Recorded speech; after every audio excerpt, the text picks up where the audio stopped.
Accra, août 1962. Les officiels attendent avec impatience l'arrivée du président Kwame Nkrumah. Parmi eux, une jeune écolière, innocente, enthousiaste de remettre le bouquet de fleurs au président. Mais ce jour, le destin bascule. Au moment qu'elle remet le bouquet au président, une détonation retentit, laissant la jeune fille morte sur le coup. En réalité, dans le bouquet de fleurs était cachée une grenade. Miraculeusement, Kwame Nkrumah survit. C'est le énième acte d'une série d'attaques contre sa vie. Le 24 février 1966, alors qu'il est en visite en Chine, sur les ondes de la radio nationale ghanéenne, le colonel Katouka prononce ces mots. Citoyens du Ghana, je viens vous informer que les militaires, avec la coopération de la police, se sont emparés du gouvernement du Ghana. Le mythe entourant Kwame Nkrumah a été brisé. Le parlement a été dissous. Kwame Nkrumah a été démis de ses fonctions. Pour la chute du docteur Kwame Nkrumah, je n'avais jamais vu une telle explosion de joie.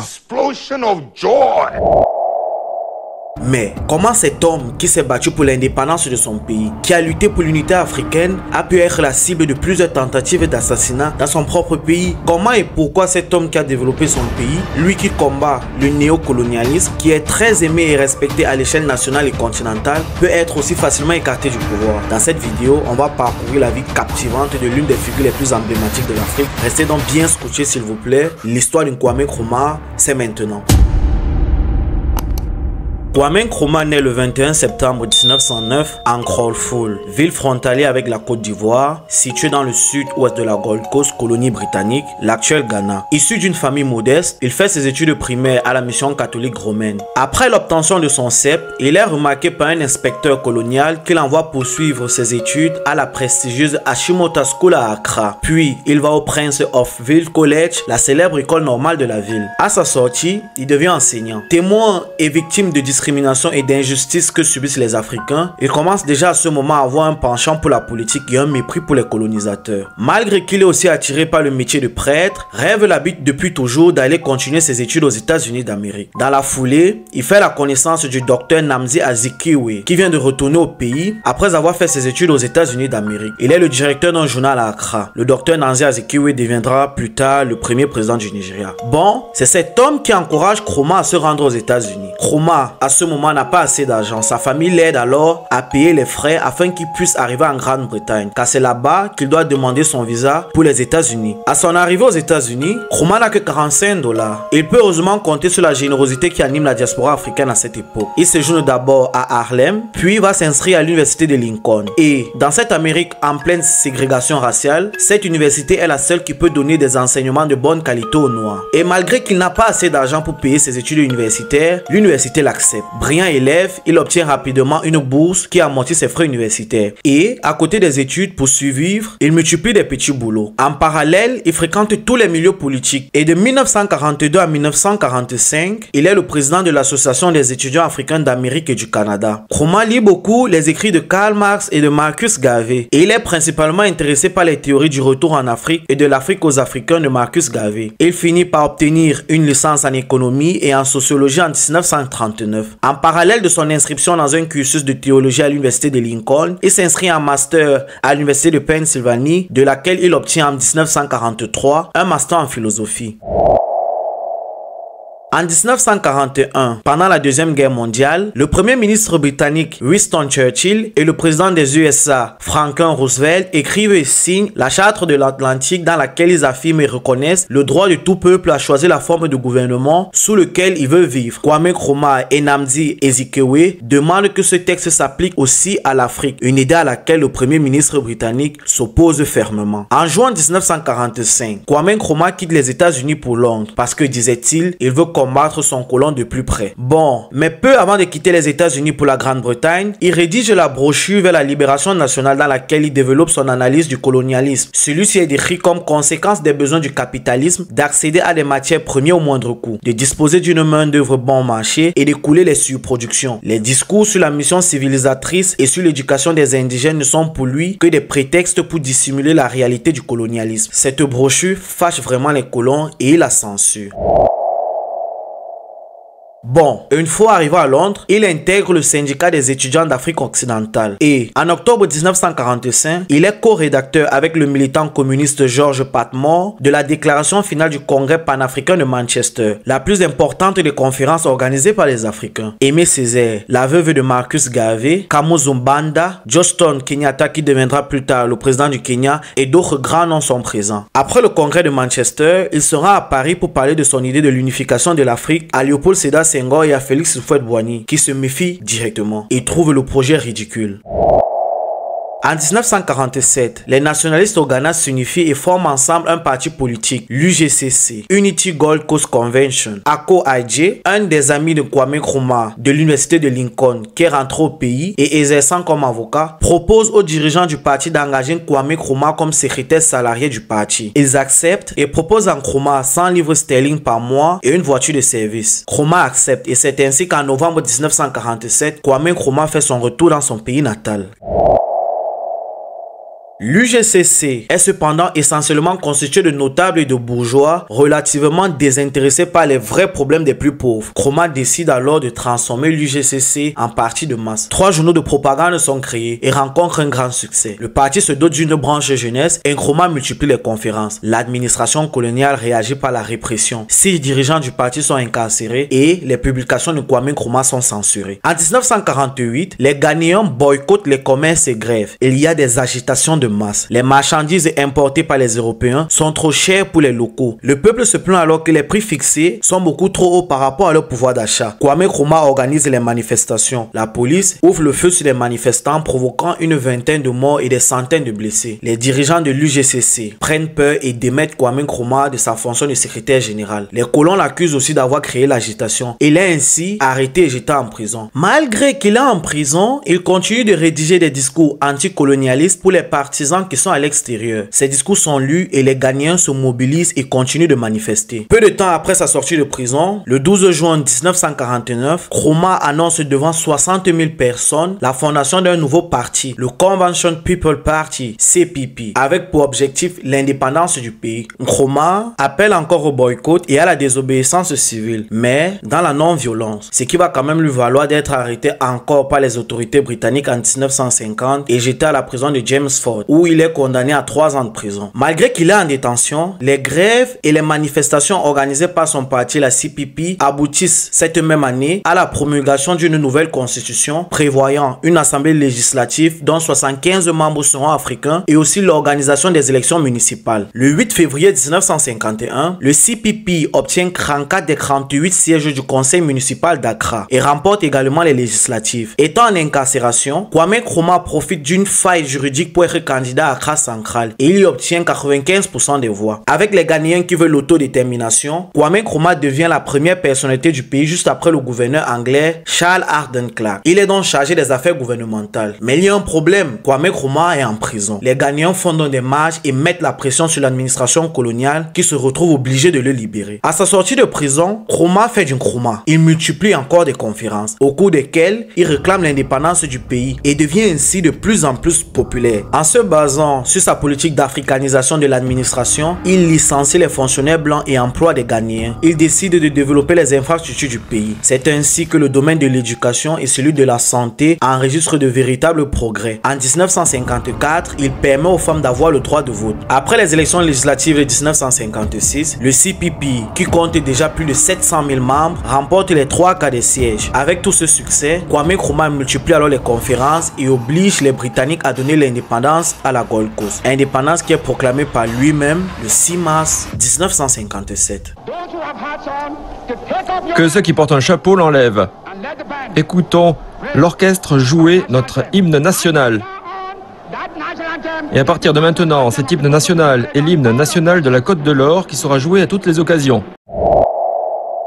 À la proclamation de l'indépendance, c'est avec les larmes aux yeux qu'il déclare que l'Afrique est capable de se gouverner elle-même et que les Africains doivent être autorisés à commettre leurs propres erreurs. Le jour même de l'indépendance, Nkrumah décide d'abandonner le nom colonial du pays au profit de Ghana en référence à l'Empire du Ghana. Du 6 mars 1957 au 1er juillet 1960, il n'est que premier ministre du Ghana, car c'est le 1er juillet 1960 que le Ghana devient une république et Kwame Nkrumah en devient le premier président. Une fois à la tête du pays, il veut diversifier diversifier l'économie, développer le pays et réduire sa dépendance avec l'extérieur. C'est ainsi que le développement d'une industrie lourde et une série de grandes réalisations sont donc lancées, parmi lesquelles nous pouvons citer la construction du gigantesque barrage hydroélectrique d'Akosombo, la construction du grand port de Tema, l'augmentation de la production de cacao et d'or. Le Ghana devient l'un des premiers producteurs de cacao dans le monde. La construction de quelques usines qui diminuent fortement le taux de chômage. Il entreprend aussi la construction d'un vaste réseau routier dont le plus connu, l'autoroute de Accra à Tema. Il entreprend aussi la modernisation et l'aménagement de l'Université des sciences et technologies Kwame Nkrumah, la construction des hôpitaux, des écoles, des chemins de fer. En 1962, l'école primaire rendue gratuite obligatoire et l'éducation supérieure le devient en 1965. Le nombre d'élèves inscrits dans les écoles, qui ne dépassait pas les 150 000 dans les années 1952, atteint 1 135 000 au milieu des années 60. Il supervise la création du Musée national du Ghana qui ouvre le 5 mars 1957. Il construit la bibliothèque de recherche sur les affaires africaines en juin 1961 et crée en 1964 la Ghana Film Corporation. En 1962, il ouvre également un institut des études africaines. Des dispositifs législatifs adoptés en 1959 et en 1960 créent des sièges réservés aux femmes au sein du Parlement. Quelques femmes sont aussi promues au comité central du CPP. Un effort est fait pour faciliter l'entrée des femmes en université et dans certaines professions, au-delà de l'agriculture et du commerce, notamment vers la médecine et le droit. S'il y a une chose qu'on ne peut pas oublier de dire sur Kwame Nkrumah, c'est qu'il est un panafricaniste engagé. Il est convaincu qu'aucun État africain ne peut résister individuellement aux grandes puissances. Il propose alors comme solution l'unité.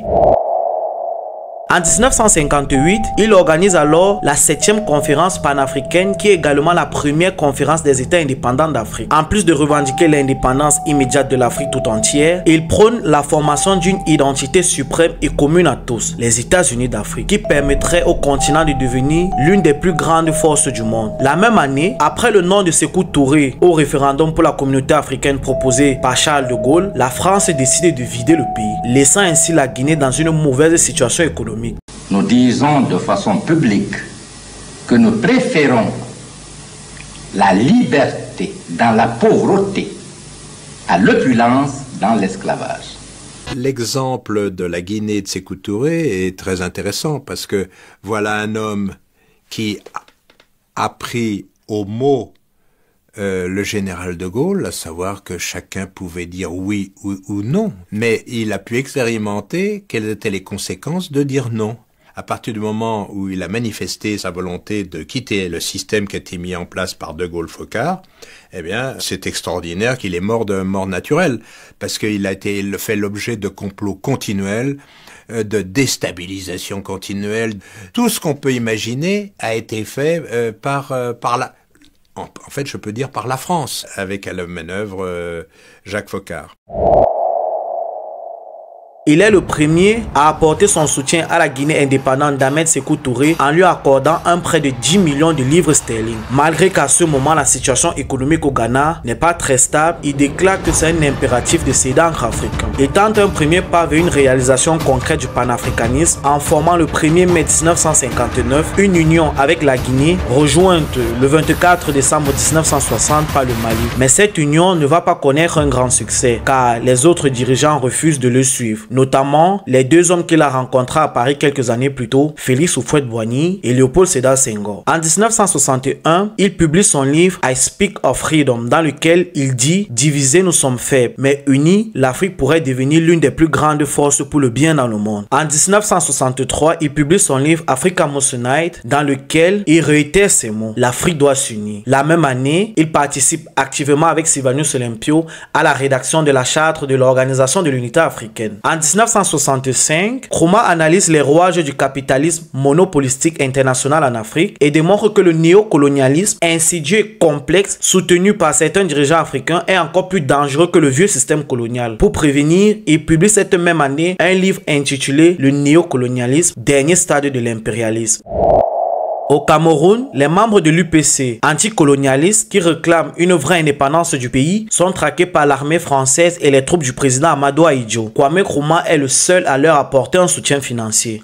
À travers ces quelques éléments que je viens de citer, force est de constater que Kwame Nkrumah est un grand homme, un leader qui a une grande vision pour le Ghana et aussi pour l'Afrique en général. Mais, comme nous le savons tous, il n'y a pas de gouvernance parfaite. Bon, ces projets de modernisation et de développement du pays ont nécessité beaucoup d'argent. Surtout celui de la construction du gigantesque barrage hydroélectrique d'Akosombo. Le pays s'est très vite retrouvé dans une situation dans laquelle il dépense plus d'argent qu'il n'en gagne et le pays importe plus de biens qu'il n'en exporte, ce qui détériore la situation économique du Ghana. Au début des années 60, le prix du cacao chute et les prix des produits importés augmentent. Les grandes puissances s'attribuent à très bas prix les matières premières de l'Afrique et surfacturent les produits manufacturés. Bon, pour mieux comprendre la baisse du prix du cacao, avec le temps, la production de cacao au Ghana est passée de 350 000 tonnes en 1960 à 494 000 en 1965. Mais les recettes réalisées en 1965 sont beaucoup inférieures à celles de 1960. Ils décident donc d'augmenter de 5% les prélèvements sur les salaires pour financer les projets d'État. Cette décision est très mal accueillie par les syndicats. En réaction, des grèves éclatent dans le pays et le régime de Kwame Nkrumah arrête 17 syndicalistes et les emprisonne. Alors que ses relations avec les pays occidentaux se dégradent, le président Kwame Nkrumah fait un voyage officiel d'une durée de 2 mois dans tous les pays du bloc communiste. À son retour, pour redresser la situation économique du pays, il opte officiellement pour le marxisme. Il adopte au Ghana sous la doctrine de Nkrumahisme. Ce Nkrumahisme se traduit par une forte politique d'investissement public de façon à réduire la dépendance économique vers l'étranger. Mais malgré que l'intention est bonne, le Nkrumahisme connaît un échec et cette période est marquée par un gaspillage des ressources naturelles, un accroissement de la corruption, une montée du chômage et la faillite du secteur agricole. On note aussi la mauvaise exploitation de la compagnie Ghana Airways. L'échec de cette politique économique provoque alors une augmentation du coût de la vie de 48% entre 1963 et 1966, ainsi que la désorganisation des marchés provoquant l'accroissement des ventes illégales et les ruptures de stock de nombreux produits. Le Ghana, pour la première fois, rationnait le savon, le lait et d'autres choses qu'on achetait au stade d'Accra. Cela n'était pas digne du Ghana. Jeudi 2 janvier 1964, aux environs de 13h15, au moment où le président Nkrumah s'apprête à monter en voiture pour quitter sa résidence officielle de Flagstaff House, un homme tire 5 coups de fusil dans sa direction. Nkrumah est sauvé de justesse par Salifou Dagarty, un fidèle garde du corps qui s'est interposé pour protéger son chef. L'agresseur, dont l'identité n'est pas révélée, est arrêté et interrogé par la police. Par la suite, d'importantes mesures de sécurité sont prises à Accra et les forces de l'ordre réussissent à maintenir le calme.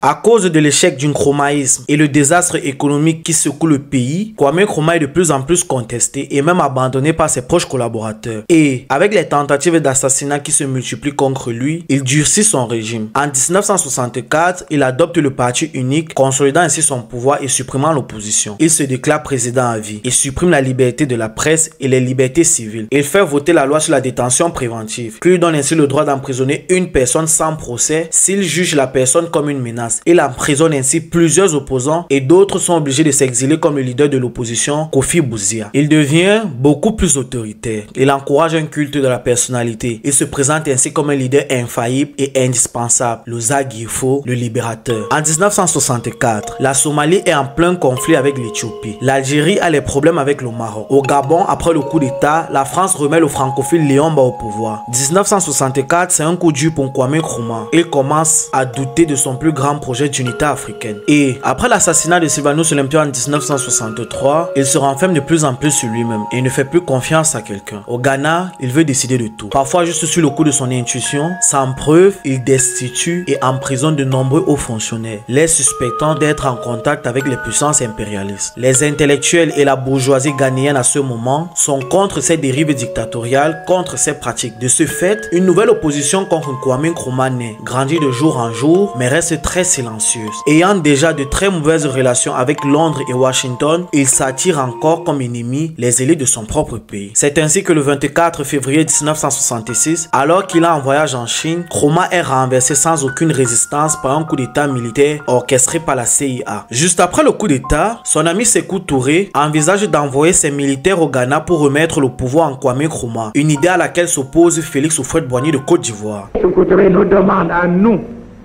que Kwame Nkrumah a voulu détruire. La découverte des camps d'entraînement confirme, s'il en était encore besoin, son intention de le faire. Monsieur Sékou Touré dit, je nous demande, par qui se croit bien notre maître, d'offrir nos poitrines pour restaurer le régime de son complice Kwame Nkrumah, notre plus mortel ennemi en terre d'Afrique. Nous ne savons pas si M. Sékou Touré profère ces menaces dans un but de propagande spectaculaire, de publicité personnelle. Il ne pourrait en effet se passer un seul instant de croire qu'il n'occupe pas le devant de la scène internationale ou s'il pense les mettre réellement à exécution. M. Sékou Touré et le peuple guinéen, qui risque de se laisser entraîner dans une aventure fatale, doivent savoir que si nous sommes, nous, Ivoiriens, des amoureux passionnels de la paix, nous ne sommes pas pour autant des pacifistes, prêts à accepter le déshonneur. Notre dignité commande que nous nous opposions par tous les moyens au passage des hordes guinéennes à travers notre pays. La Guinée, n'ayant malheureusement pas de frontière avec le Ghana, Sékou Touré est alors obligé d'abandonner son idée. À son retour en Afrique, Nkrumah s'est réfugié alors en Guinée chez son ami qui lui propose la coprésidence du pays. Et une fois bien installé en Guinée, il fonde une maison d'édition qui publie ses théories révolutionnaires et ses livres sur l'unité africaine. Le 27 avril 1972, il décède dans un hôpital de Bucarest à la suite d'un cancer de l'estomac. Sa dépouille est envoyée d'abord en Guinée où Sékou Touré lui rend un dernier hommage. Puis elle arrive au Ghana où le général Koutou lui organise des obsèques dignes de l'homme qu'il fut. Il est enterré dans son village de Nkrolfoul. Kwame Nkrumah a marqué l'histoire du Ghana et de l'Afrique par la lutte qu'il a menée pour l'indépendance et ses efforts en faveur de l'unité africaine. Sa mort suscite jusqu'aujourd'hui une réflexion sur son leadership, avec des opinions divergentes sur son bilan en tant que président du Ghana. Certains le considèrent comme un héros de l'indépendance et un visionnaire panafricain, tandis que d'autres retiennent de lui sa dictature et les échecs de ses politiques économiques. Dites-moi s'il vous plaît dans les commentaires ce que vous retenez de cet homme. Comme toujours, vous pouvez donner des compléments d'information et si j'ai donné de fausses infos, n'hésitez pas à me les souligner. Merci de m'avoir écouté, c'était l'histoire de Kwame Nkrumah.